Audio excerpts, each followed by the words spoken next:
mbokk yi asalaamaaleykum seen émission seen jotaay tey nag ñu ngi koy seq ak Modou Fall di président wu dëgg moo wóor président maa ngi lay nuyu. te fàttali tamit ne moom mooy le directeur de l'emploi. ñu dooree laaj yi nag ci lu jëm sax ci wàllub emploi waaye tamit ak mbas mi nga xam ne moom moo xew temps yi dafa mel ni affaire yi dafa taxaw de. waaw absolument comme ni nga ko waxee dafa taxaw d'ailleurs de passage ñi seetaan à travers seen TV. Effectivement ni nga ko waxee noonu la amee parce que ñun au niveau de la direction de l'emploi au niveau du ministère de l'emploi de la formation professionnelle et de l'artisanat donc ministre Dame Diop jiite ko biñ gisee affaire bi tàmbali rek dañu def benn questionnaire benn enquête pour xool ba xam Covid 19 bi ban jeexital lay am ci xëyu nit ñi ak yooyu ci lañ defee formulaire de recensement boobu gis ni effectivement li nga wax moo am parce que gis nañ ni sur 103 entreprises yu ñu interviewé 96% yi nee nañ ñoom jafe-jafe yi ñu am yëpp Covid moo leen koy jural ci 3 derniers mois te gis nañu ñoom fi mu toll nii li ñu soxla rek mooy ndimbal mooy appui financier globalement donc kon jàpp naa ni ñëpp nangu nañ à l'unanimité ni crise bi ñuy dund muy crise sanitaire di pandémie bi affecté na entreprise yi donc affecté na liggéeykat yi mais aussi affecté na koom-koomu Sénégal daal globalement. président de la République nag ci benn discours bu mu doon def xam le bi mu yëkkatee kàddu l'expression l'heure est grave fi mu nekk nii nag ci kan la gën a garaaw daal ci kii wut liggéey wala yéen ñi ne ci direction bi wala entreprise yi. waaw boo xoolee heure bi garaaw na ci ñetti xeetu catégorie bi jiitu ci catégorie bi mooy suñ système sanitaire garaaw na ci moom parce que bu ñu amul jumtukaay yi war pour ñuy feebar ñu mën leen a toppatoo ni mu waree bañ mën a wér day jafe muy benn. garaaw na aussi ci famille waaw surtout ñi nga xamante ne nii dañoo néew doole mooy les ménages vulnérables garaaw na ci ñoom ci ñooñ tamit da nga ciy boole famille ñi nga xamante ne dañ nekk diaspora daan seen doole yu ci bari nekk ci réew yoo xamante ni tey presque boo xoolee activités yi ñu doon def mënatuñ ko ndax confinement bi am ci réew yooyu ñooñu aussi envoyé tuñ dara seen famille kon ñoom aussi garaaw na ci ñoom mais ñun ñëpp dañ koy dugal ci njaboot gi donc garaaw na aussi ci entreprise yi ak liggéeykat yi donc jàpp nañ ni am na daal ñetti catégorie yoo xamante ne nii situation bi vraiment actuellement affecté na leen mooy ñetti catégorie yooyu ma la wax waaw affecté na leen ñu des ba léegi ne leen rek ci Covid bi ak nag entreprise yi même bu dee sax am na ay promesse ci lu jëm ci wàllum impôt beeg lu ni mel mais teewul daal affaire bi dëgër na ci ñoom de. waaw dëgër na ci ñoom d'ailleurs looloo tax njiitu réew mi effectivement daal di créer fonds bu ñuy wax force Covid 19 fonds boobu normalement 1000 milliards moo ci war a nekk te 1000 milliards yooyu comme ni ma ko waxee sànq. dañ koo séddale ci ñeenti pàcc. ndax dañuy jël benn pàcc daal ni dafa jëm ci renforcer système de santé bi comme ni ma ko waxee woon sànq jël benn pàcc ni day dem ci aide alimentaire bi ñuy yóbbu ci njaboot yeeg yooyu ak diaspora bi jël benn pàcc yóbbu ko ci entreprise yi ak salariés yi donc partie bi ñu jël nag yóbbu ko ci entreprise yi ak salariés yi ginnaaw li nga wax noonu impôts yeeg yooyu donc dafa am 200 milliards yoo xam dañ ko jël pour financer entreprise yi nga xamante ne ni pandémie bi dafa tax ñu am ay jafe-jafe mais aussi ñu jël 302 milliards yoo xamante ne nii donc bor yi nga xamante ne nii fournisseur état la ñu amoon ñu jëm leen ko régler pour ñu mën a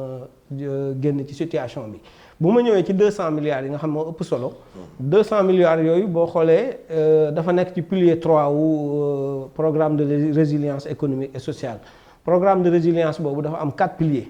donc pilier bu njëkk bi wax naa ni système de santé la renforcer le système de santé pilier numéro 2 bi wax naa ni appuyer les ménages et la diaspora la pilier numéro 3 bi dafa nekk bi nga xam ne mooy soutenir les entreprises et les salariés ñu woowee ko globalement la stabilité macroéconomique comment accompagner le secteur privé pour maintenir les emplois parce que effectivement li nga wax sànq gis nañ ni secteur privé au Sénégal moo ëpp ci li muy créer ay xëyu ndaw moo ëpp ci li ñuy créer xëy en général donc te comme moo ëpp lu ñuy créer xëy il faut ñu dooleel ko ci situation bi ñu moo tax ñu génne 200 milliards yoo xamante ni dañ ni ci cadre macroéconomique laay wax PME mooy petite et moyenne entreprise yi nga xamante ne nii seen chiffre d'affaires dafa nekk entre 100 millions ba 2 milliards ñu jox leen 100 milliards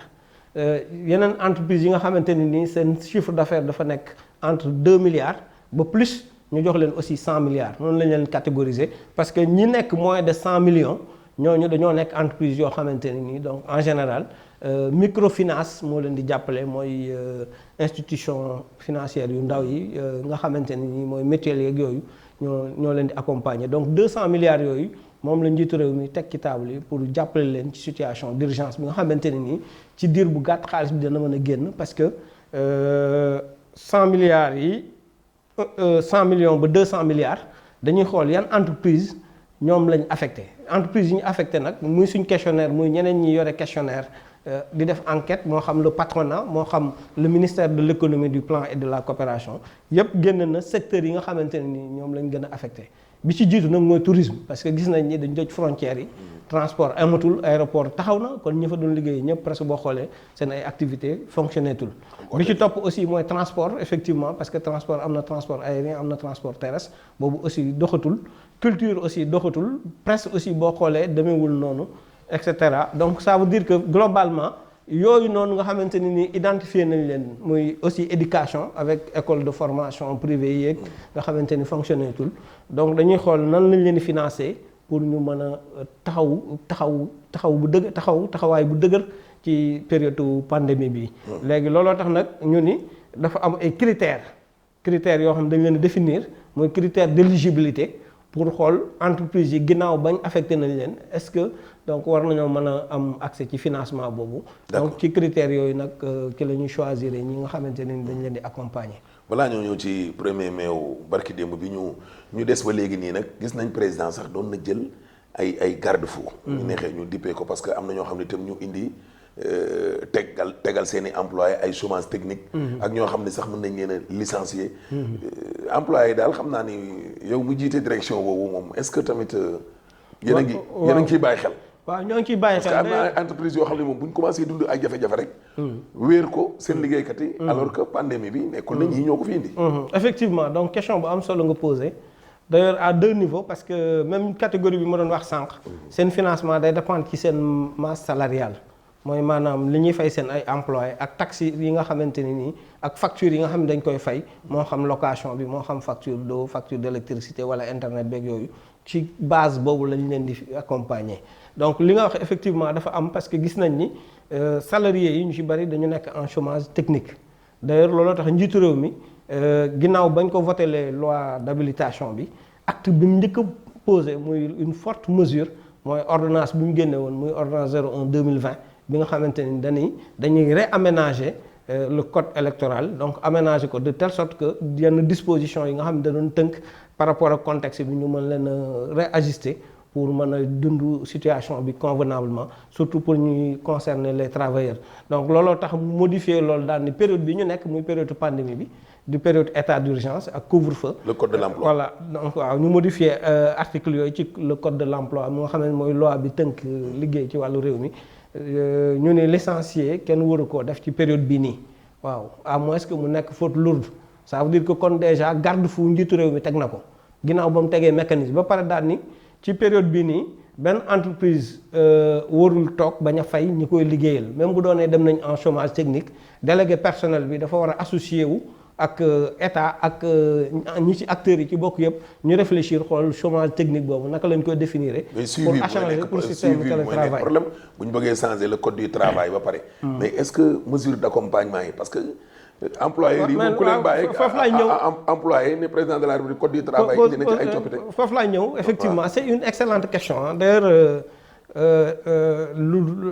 tu as bien fait de poser la question pourquoi je le dis. parce que effectivement bu doonee dañ leen bu leen licencier te yow amatoo loo faye ba pare fayal minimum 70% te li ngay fay aussi warut a weesu SMIC bi parce que loolu boo gisee ñu koy wax mooy ñu am salaire yu faible kon kooku ñu tegal ko loolu ci ordonnance ba pare moom mu gis ni amatul production maanaam liggéeyatul amatul koom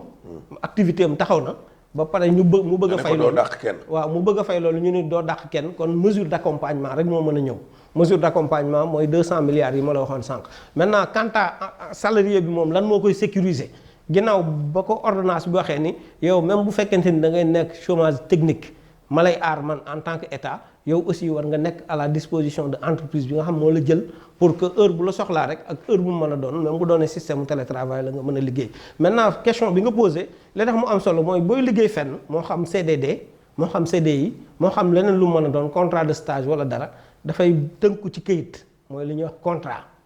te contrat tey boo koy signé entre employé muy salarié bi ak employeur bi toujours dafa laaj mu am visa ou inspection du travail mooy inspecteur du travail bi nga xamante ni moo nekk ci région bi nga xamante ne nii fa la kooku amee xëy fa la entreprise bi soqi ko fa loolu li tax ma wax ko mooy damay woo encore vigilance su jeunes sénégalais yi encore une fois parce que loolu mooy réponse su question bi nga wax. bu fekkente ni da nga signé contrat boo xamante ne nii am na visa wu inspecteur du travail. donc kon tey yow li nga war a def mooy dem def recours ci sa contrat nga ubbi ko lire. encore une fois c'est important pour nit ñi di am seen ay contrat de temps en temps ñu koy xool léegi bu ci visa wu inspecteur bi nekkee nga nekk ci situation dañ la licencier te ordonnance bi nekk fi dans ce cas li nga war a def mooy inspecteur boobu signé visé ce contrat ca moom ngay dem directement moom moo war a mën a moom mooy régler sa problème parce que loolu la loi wax loolu la yoon wax loolu la yoon santaane loolu la yoon santaane d'accord ñu des ba léegi nii ci wàllum xëy mi ba tey jëlee nag ak pandémie bi ñu doon ñëw di wut si liggéey. ak léegi nii. wàññeeku na wala ba léegi nii lay. non wàññeeku na globalement même su fekkente ni nii ñun bi ñu ñëwee dañoo gis ni jamono dafa changé te nañ daan doxale bu njëkk ba comme li nga xamante ne ni mooy kii demandeur d'emploi mooy jeune bi jàng ba génn nga xamante ni day wut liggéey. nga xamante ni dafa war a def ay jéego ñëw ci direction de l'emploi daal ni man kat damaa bëgg bindu comme demandeur d'emploi parce que loolu la loi wax léegi bu boobaa ñu bind ko jox ko certificat d'inscription mais kooku. loi dane ku yor ay lijaasa da ngaa war a dem bépp sénégalais bépp sénégalais bu wut xëy. waaw da ngaa war a dem ci direction de l'emploi nga bindu ñu considérer la comme demandeur d'emploi ci secteur bi nga nekk donc de telle sorte que demain. bu amee koo xamante ni dafa soxla ay employé wala mu soxla ay stagiaire day ñëw ci ñun daal ni man kat soxla naa caméraman man kat soxla naa infographe soxla naa journaliste soxla naa animateur soxla naa monteur ñu xool 5 personnes la soxla ñu dugg ci base yi xool ñu nekk ci profil yooyu ñu jox ko ne ko léegi mën ngaa tànn ci ña fa nekk. mais fii Sénégal presque 98% yëpp directement ci entreprise la ñuy dem. waaw mais non à la direction de l'emploi. waaw mais moom laa lay wax xam nga nag loolu lay jafe-jafe bi xam nga àq dafa am. yelleef am. kon daal maanaam pour mu leer. képp koo xam ne yor nga say lijaasa balaa ngaa def dara dafa war a mel ni comme kayitu juddu. moom la ku juddu rek ñu wutal la kayitu. voilà certificat da war a dem à la direction de l'emploi. waaw dem bindu ji wane ne man damay wut liggéey. voilà mais loolu nag la Sénégalais yi war a def moo tax ñun bi ñu ñëwee ñu insister ci communication bi seen communication bi. waaw mais bon c'est vrai que ñun bi ñu fa demee ak léegi yàggul mais ñu ngi ci insister encore une fois pour xamal les jeunes sénégalais ni. ki nekk Fongolemi wala mu nekk Malem Hodar wala mu nekk Guédiawaye wala mu nekk Parcelles wala mu nekk Diourbel di jàmbat ay parents sonn naan damay wut liggéey aw ma xëy te li mu war a def defu ko parce que par hasard rek lay déposer ay CVM kooku pour mu am xëy day jafe ci moom parce que déjà recensé wuñ ko comme demandeur d'emploi il n'est pas reconnu comme demandeur d'emploi parce que posé wul benn acte du point de vue état ak organisation état pour buy wane ni demandeur d'emploi la. donc moo tax li nga wax am solo. léegi yéen président Macky Sall day ci présidentielle yi doon na diggee na 1 million. d'emplois. léegi yéen fan ngeen toll. waaw 1 million d'emplois yi effectivement avant crise bi di ñëw on était bien parti pour atteindre ko parce que defoon nañ suñu ay planification ak suñu ay projection parce que gis nañ ni am na secteur yu bari yoo xamante ne ni buñ ci profité mën nañoo créer emploi yu bari ci biir réew mi bokk na ci 1 million yi public rek la wala dafa laalaal tam privé. non globalement la ñu wax parce que état moom moo ëmb public ak privé dafa am secteur privé am secteur public fonctionnaires yi ñuy jël ci fonction publique dañ leen ci comptabiliser emploi aussi bu ñu koy wax globalement par exemple ñun majoritairement ñi ñuy liggéeyal mooy les employeurs privés voilà d'ailleurs bañ na ko boo au niveau de la direction de l'emploi dafa am benn convention bu ñuy wax convention nationale état employeur privé loolu mooy lan mooy tey par exemple Ahmed Aïdara bu yoree benn société am soxla ay nit mais amul doole entreprise am amul doole bu mu leen mën a jëlee parce que lancé na benn activité am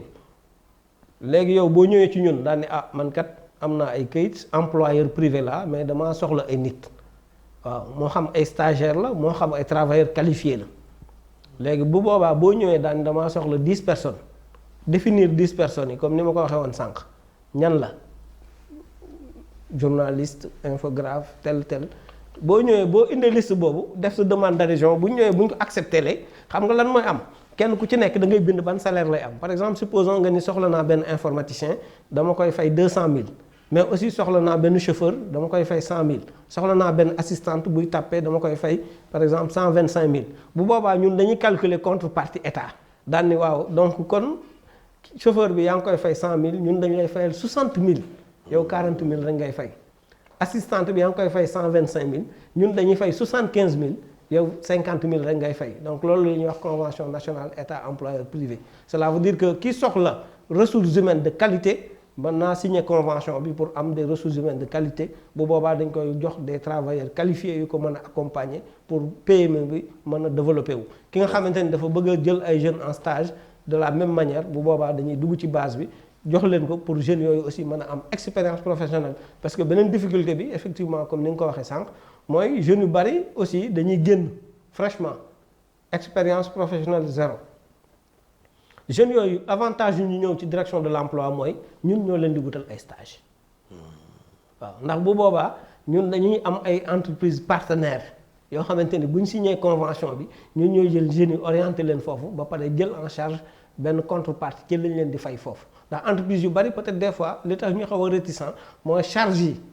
yi ñëwaat ajouté ci masse salariale bi ñu amoon bu ñu jëlee ay stagiaires ak yi ci mën a nekk alors que ñun bu boobaa bu ñu ñëwee loolu lañ leen di allégel te jeunes yi même bu ñu fa defee 1 an 2 ans 3 ans selon les groupes concernés dana leen mën a permettre ñu am expérience bu ëllëgee seen CV danañ fa mën a wax ni man kat par exemple des médias def naa fa 2 ans d'expérience def ko ci CV mu ëllëg bu keneen ubbee beneen plateau di nga am possibilité boo déposer ñu jël la parce que am nga expérience professionnelle. d'accord mooy partie insertion bi. 1er mai bi passé nag fête du travail moom gis nañ ne affaire yi dafa soft de.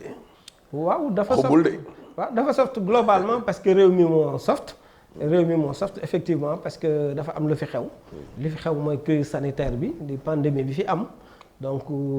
njiitu réew mi décrété état d'urgence. décrété couvre-feu. donc état d'urgence boobu daan ni dañuy tere nit ñi di rassembler wu dañuy wax aussi ni nit ñi respecter les mesures simples de prévention mooy ñu créer barrières yi nga xamante ni nii mooy tax virus bi bu ko kenn amee du mën a ñëw ci yow donc barrières yooyu nag pour nit ñi respecter ko il faut ñu éviter rassemblement yi. donc looloo tax li daan am 1er mai muy fête du travail nga xamante ni nii non seulement président de la république da doon recevoir syndicalistes yi centrales yi. mais aussi syndicats yi dañ daan regroupé wu ci ay salles di def ay fêtes di def ay conférences loolu aussi amul cette année malheureusement parce que tout simplement situation bi contexte bi moo tax fêtes yooyu du mën a am. fêtes yooyu du mën a am d'accord ñu dem publicité dellu si waat mbokk yi ginnaaw publicité ba nag ñu dellu si waat ak président Modou Fall jiite parti bi di dëgg moo wóor waaye nekk itam le directeur de la direction de l'emploi sëñ bi Fall nag gis nañ tamit président de la république ginnaaw jàppale yi ñuy jàppale ñi nga xam ni seen loxo jotul seen ginnaaw ceeb beeg diw beeg ci joxe marché rek. am na coow xalaat nga ne séddale bi tamit mbaa dina yegg ca ñam war a dem. waaw séddale bi normalement warut a poser problème pourquoi ma ni warut poser problème xam nga Sénégal des fois dafa am nit ñoo xamante ne ni dañ naan comme li Olof Ndiaye di wax ni bokkuma ci dara rek dama ci xëpp suuf. donc dafay am système mais globalement. pour man fii kay kenn xëpp fi dara ci suuf. waaw non je veux dire ñi nga xamante ni ñoo indi polémique ci contexte boo xamante ni nii nit ñi dañoo waroon a concentré wu ci benn objectif mooy combattre Covid 19. loolu la ñëpp def de. waaw non mais déedéet c'est que bu ñu bëggee détourner nit ñi ci sensibilisation xam nga dañu nekk ci période boo xamante ni nii pour la énième fois nit ñi ñu ngi insister ci sensibilisation communication parce que gis nañ ni. boo wëree yenn mbedd yi da ngay yaakaar nit ñi ba léegi est-ce que éveillé wu nañ ndax xam nañ jàngoro ji doy waar bu mu doy waar ndax da ngay jóge ci kër bàyyi fa sa njaboot bàyyi fa sa waajur wala nga bàyyi fa soxna wala nga bàyyi fa sa borom kër génn mesures yi nga xamante ni nii moom la ñu wax nga respecté woo ko nga dem capter virus bi ci biti boo ñëwee dugal ko sa biir kër indil leen problème par exemple xam nga bu boobaa yow déjà tooñ nga sa bopp mais tooñ nga leen bu ëllëgee fooy mujje rëccu te rëccu boobu noonu bala mu la ci fekk liñ teg comme mesure mën nga koo respecter donc ça veut dire que élément de sensibilisation yooyu. élément de communication yooyu moo war a jàll dem ci askan wi fépp. maintenant xam nga message boo koy envoyé bu doonee dafa am un bruit xam nga dañ naan souvent signal égal signal sur bruit donc bruit boobu muy parasite yooyu polémique beeg ci affaire te amul benn solo ci période day ñëw fausser complètement élément de communication coow yi lan moo tax muy am. xanaa dafa am lu xew kay ba tax coow am coow li peut-être ci ay marché la amee te loolu man jàpp naa ni par rapport ak contexte actuel ak état d'urgence bi ak njiitu réew mi li nga xamante ne nii noonu lay gérer crise ba léegi mënoon na bañ a am parce que li ëpp solo mooy est-ce que sénégalais bi nga xamante ni waaw moo tax ma ni la est-ce que li ëpp solo mooy est-ce que sénégalais bi nekk ci village ba yelloo ndimbal li est-ce que ndimbal li dana dem ci moom moi je pense que débat boobu la ñu war a poser mais pas polémique gu marché pourquoi ma wax la loolu xam nga Sénégal dafa état dafa nekk état bu organisé ndax dafa am 14 régions donc bu ñu acheminé affaire yi ci 14 régions ñu ni 14 régions yi day am ay comité bu ëmb ñëpp bu jógee ci régions yi ñu envoyé ko ci département yi département bu ci nekk day am comité boo xamante ni préfet bi ko jiite ah day ji woo jeunes yi woo femmes yi woo bàjjenu gox yi woo ñi mu concerne ñëpp imam yeeg ñëpp lay ñëw bu ñëwee ci département bi ñu envoyé ko ci arrondissement yi arrondissement yi aussi boo jógee ci 45 départements da ngay dem ci 123 arrondissements xam nga 123 arrondissements yi ñu koy gérer mooy les sous-préfets donc kon bu affaire bi àggee ci sous-préfet bi mu nekk ci arrondissement bi bu ñëwee ci sous-préfet bi da koy envoyé ci commune yi léegi boo ko envoyé ci commune boo gis soit village moo ko composé wala ay quartier boo gis ay sous-quartier ñoo ko composé ça veut dire que bu doonee entité yooyu képp ku ci war a bokk ci côté boobu niveau moo xam femme moo xam jeune moo xam imam moo xam délégué de quartier moo xam sous-délégué de quartier ci comité yi ñuy créé parce que ndimbal li aussi dafa am ñu ko yellool ñi ko yellool mooy ñi nga xamante ni dañ néew doole mais pourquoi muy am doute ak yow mécanisme bii nga xam ne moom nga tracé bu ñu ko respecté rek xam nga kon lépp dana leer ñi ko war a jot nañ ko jot mais pourquoi muy am doute waaw doute bi xanaa yéen politiciens yi non parce que dëkk bi koo wax mu ne la moo tax ma ne la doute bi du ci suuf ci kaw la xam nga problème bi mooy doute bi waxuñu ni xam nga ba léegi mooy fi ma lay wax waxuñu ni kii non doute bi ginnaaw marché yi ci néew tamit doole waaw non dama ni déjà xam nga doute bi waxuñu ni koñ sàngam diw dafa nekk néew doole te bénéficié wu ci pour man loolu mooy le vrai débat mooy ki war a bénéficié wu ci aide alimentaire bi ndax bénéficié wu na ci. mais aide yee yeggagul 100% nag. moo tax mais comme que gars yi dañ koo tàmmal sénégalais léegi nag yow répondre non gars yi comme que dañ koo tàmmal sénégalais moo tax ñëpp commencé yëglu gaaw. voilà moo tax affaire yi leer répondre nga sa question. waaw parce que li nga répondre sa question mooy lu mën a doon mënoo ko évaluer tant que demoo ba ci cëppandaw li. demoo ba ci cëppandaw mais dafa am lu fi doon jaar loolu moom moo tax nit ñi commencé. di waaw mais bu fi amee lu fi doon jaar aussi. jaaru fi ci contexte comme contexte bii ñuy dund nga xamante ne nii doomu jàngoro bi moo ëpp solo te mën na dugg kenn ku nekk ci ñun parce que dama ni ci sama benn étude man bu ma defoon personnellement en tant que peut-être scientifique dama ni réew mi dafa am 4 évidences yoo xamante ni ñoo jur 5e évidence 4 évidences yooyu jur 5e évidence mooy na ñëpp nangu ni jàngoro ji am na nekkul lu ñu imaginer mooy évidence 2e évidence mooy day wàllaate jàngoro ji ne ñëpp nangu ni day wàllaate 3e évidence mooy day reyaate te kenn ku nekk noonu war na nangu tey ni jàngoro ji am na ñu mu rey fii am na ñu mu rey feneen kon déjà loolu am na 4e évidence mooy ne ñëpp nangu ni mënees na koo moytu xam nga kon ñeent comme 4 évidence yooyu yëpp am na kon nit ki ci boppam moo war a nekk moom ci boppam ki nga xamante ni nii moo war a jiital message ni man kat jàngoro ji comme mën naa koo am ci 4e évidence bi te du ma xam ni am naa ko mooy asymptomatique bi ñuy wax kon naa fexe ba comportement wu mel ni ku ko am pour bañ koo wàll keneen donc ça veut dire que à ce moment là donc barrière bi nga xamante ne ni teg nañ ko muy dispositif de prévention yi ñu wax moo xam distanciation bi xam nga distanciation bi respecté nañ ko fii moo xam masque bi nga xamante ne nii booy génn di dem fu ay mbooloo nekk moo xam marché moo xam ci yenn lieu public yi da nga ko war a takk donc kooku aussi nit ñi dañ koo war a respecté surtout bu doonee da ngay génn sa kër beneen bi mooy wax naa la ko lavage des mains comme virus bi mën na nekk ci say loxo te ci ay buntu lay jaar pour dugg moo xam bët moo xam bakkan moo xam mais transport interurbain bi xam nga loolu moom état rek moo ci mën dara mais gestion bi aussi gis nga président de la république barki démb ci conseil des ministres bi rek mais mi ngi presque yat sax bi yoon moom la génnee teg ci kaw taabal mais est-ce que kon moom yooyu muy wax noonu mi ngi am suivi waaw mais looloo tax communiqué conseil des ministres boobu revenir sur loolu parce que aussi xam nga nit ki ci boppam nit moo war a conscientiser boppam moom laa la wax sànq xam nga nit ki dama la wax sànq su bañee mu am rigueur. waaw moom laa la moo tax ma ne ki nga xamante ni nii moom xamul ni mën naa am jàngoro ji te mën na koo wàll ba wàll ko koo xamante ni moom ci boppam mooy yenu ay loxoom moom ci boppam mooy yenu ay loxoom ni ndekete wàll naa ko sama diw wàll naa ko sama waajur wàll naa ko sama soxna wala wàll naa ko sama borom kër wala wàll naa ko sama doom ju am 5 ans xam nga loolu bu fekkente ni demee nga xalaat boobu am na loo xam doo ko def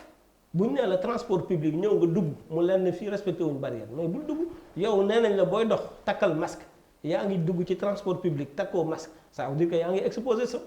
parce que exposé boobu encore une fois conscientisation bi ci nekk en termes de communication moom laa bëgg nit ñi xam ni yow exposé woo sa bopp kese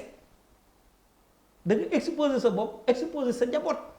ndax tey virus mën nga ko jël dem dugal ko sa borom kër wàllu ko sa waajur wàllu ko sa soxna wala nga wàllu ko sa borom kër te bu boobaa nag après looy def gàcce ngay dundee donc ça veut dire que loolu nag pour mu mën a am il faut vraiment liñ la tegal ne la ah mënees na cee mucc parce que probabilité mooy li tubaab di wax ni lan moo war a mën a tax dara am wala mu bañ a am entre 0 et 1 te tey jii bu doonee geste barrière respecté nga ko entre 0,8 et 1% fa ngay 0,8 et 1 fa ngay nekk maanaam y a de très fortes chances que affaire bi dañu la musal mais bu fekkente ni respecté woo geste barrière yooyu da ngay nekk entre 0 et 0,2 voilà boo nekkee entre 0,0 et 0,2 ça veut dire que exposé nga sa bopp te exposé sa bopp du ci yam da ngay exposé sa bopp exposé sa njaboot exposé say dëkkandoo ci koñ bi. te mais xam nga ku nekk ak sa degré de mentalité sa degré de xalaat. yow yaa ngi wax mbirum conscience personnelle nit ki ci boobu moom moo war a njëkk a def l'enquête ci moom xam ne man lii moom moo ma war. par contre am na ñenn ñoo xam ne ku ci ne ak nit ñuy xalaatee kii xalaatam mën na yegg 80%. kii am na ñoo xam ne duñu xalaat. waaw moom laa la bëgg a wax. mais ñooñu nag léegi ana état. voilà foofu laay terminer donc xam nga dama nekk ci logique gu. kii nekk ci humanité. mooy kii xalaat nekk être humain normal di xalaat mais bu doonee nag am na koo xamante ni nii moom animalité am la jiital maanaam. li mu war a dox comme li nga wax sànq waaw xalaatul quoi animalité faalewul dara te day exposé boppam exposé ñeneen ñi mais kooku lim le fait que muy exposé ñeneen ñi rek war na mën a tax yoon teg ko ay daal mais yoon dal ci kawam bu baax donc ça veut dire que ñi nga xamante ni nii ces gestes barrières yi ñu teg respecté wuñ ko ñooñu yoon dafa war a dal seen kaw bu baax parce que li tax yoon war a dal seen kaw bu baax mooy du seen bopp rek la ñuy exposé mais ki am day exposé boppam exposé famille am exposé waa koñam exposé ay dëkkandoom exposé par exemple imagine ma jox la benn exemple yow yaa ngi nekk ci zone boo xamante ni nii leer la fii am na ay cas te yow nee nañ la affaire bi mën na laa dal te doo ko xam sa njaboot nekk ci beneen dëkk yow fi nga nekk am na ay cas te mën na laa dal doo ko xam yow nga ne léegi yow ak par tous les moyens même bu ñu lay fayloo 100 000 sax ci distance boo xamante ni normal 1500 nga koy fay da nga koy accepter pour dem foofu mais yow boo yeewoon war ngaa xam ni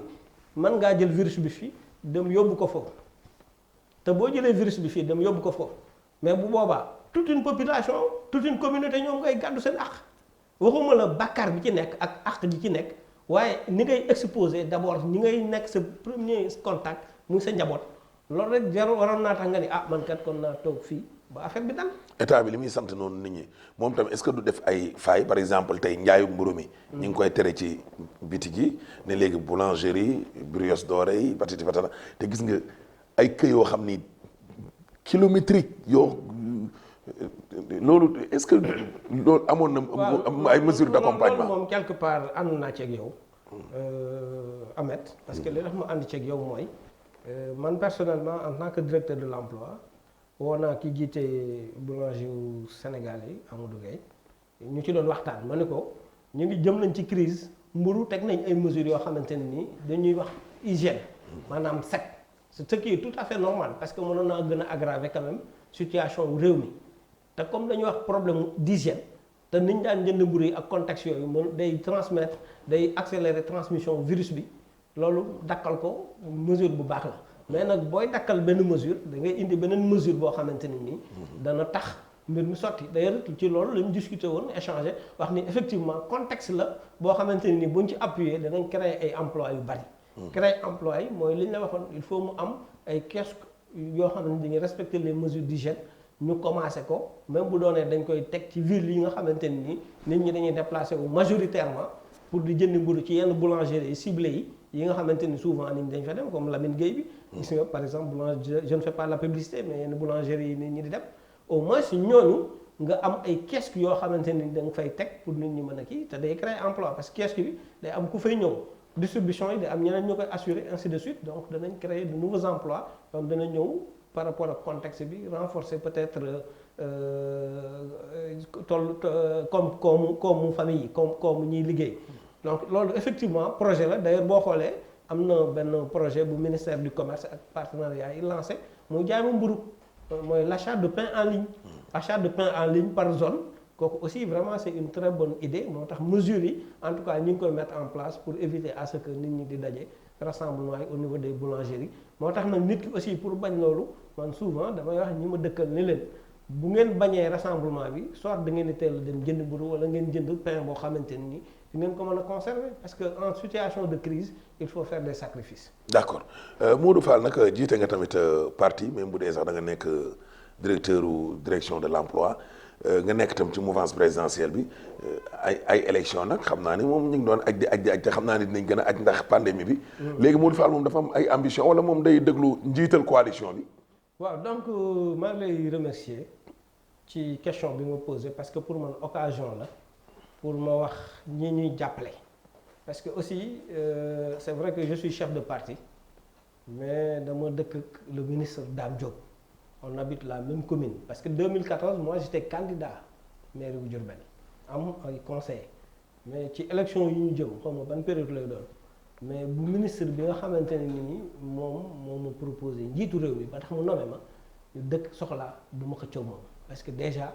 sama kilifa la xam nga moom c'est insensé. Voilà c'est pourquoi d'ailleurs j'avais fait un message pour wax ni képp koo xamante ne ni dëkk nga ci localité ba bu xëccoo maire amee su fekkente ni le ministre Dame Diop dafa déclaré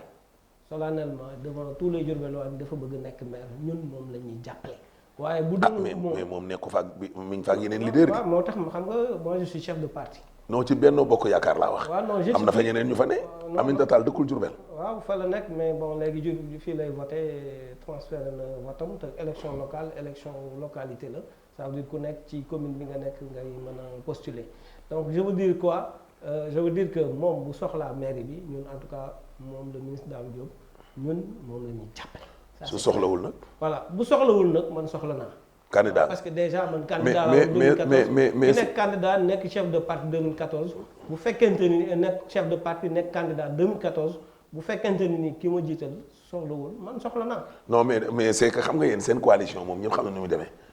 président mooy def ay proposition député. président mooy def ay proposition seeni maire. léegi su président de la république jiital Benno Bokk Yaakaar jiite itam APR. tànnee keneen Diourbel ku dul Dame Diop nag.